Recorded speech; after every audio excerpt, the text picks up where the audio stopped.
Hello everyone, myself Manya and today we will discuss about the first law of motion। तो first law of motion को हम law of inertia के नाम से भी जानते हैं। चलिए देखते हैं फर्स्ट लॉ ऑफ मोशन होता क्या है। तो फर्स्ट लॉ ऑफ मोशन में स्टेट कराता है कि अगर कोई ऑब्जेक्ट जो है हमारा, देखो हमारे पास दो कंडीशन होती हैं। अगर कोई ऑब्जेक्ट है वो रेस्ट पे होगा तो हमारा मोशन पे होगा। तो कंडीशन 1 में यह है कि अगर कोई ऑब्जेक्ट जो हमारा है रेस्ट पे है तो वो हमारा रेस्ट पे होगा। ऑब्जेक्ट की जो हमारी नेचुरल टेंडेंसी है ना वो रेस्ट पे है। और अगर कोई ऑब्जेक्ट हमारा मोशन पे है तो उसकी जो ऑब्जेक्ट की नेचुरल टेंडेंसी है वो मोशन पे रहेगी जब तक कोई उस पर एक्सटर्नल फोर्स नहीं अप्लाइड होता है।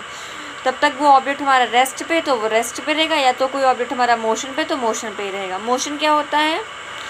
तो an object is said to be motion when its position change with time, या फिर हम लोग कह सकते हैं motion is the movement of the object from one reference point to another reference point.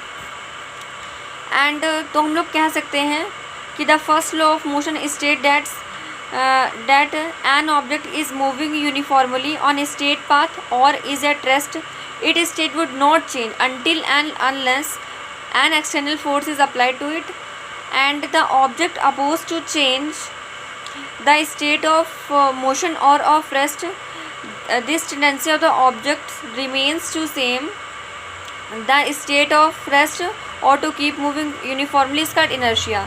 अब ये तो समझ आता है कि जो हम लोग फर्स्ट लॉ ऑफ मोशन को, जैसे हम लोग ने समझ तो लिया फर्स्ट लॉ ऑफ मोशन होता क्या, बट इसे हम लोग लॉ ऑफ इनर्शिया क्यों कहते हैं। तो इसे समझने से पहले हमें इनर्शिया पता होना चाहिए क्या होती है।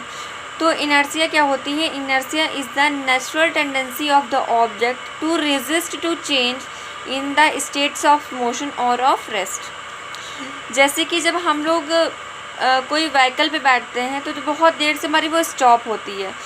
तो जब हम जैसे बहुत देर से जब तक वो स्टार्ट्स होती है तो हम लोग बिल्कुल बैक फॉल होती है। तो वो क्यों होती है? इनर्शिया की वजह से होती है।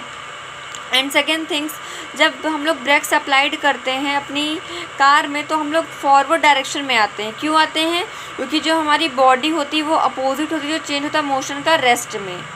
तो आई होप आप लोग you will understand what is first law of motion या फिर law of inertia. And in the second video we will discuss about inertia क्या मतलब कि रिलेशन होता है मास के साथ। Thank you for watching my video.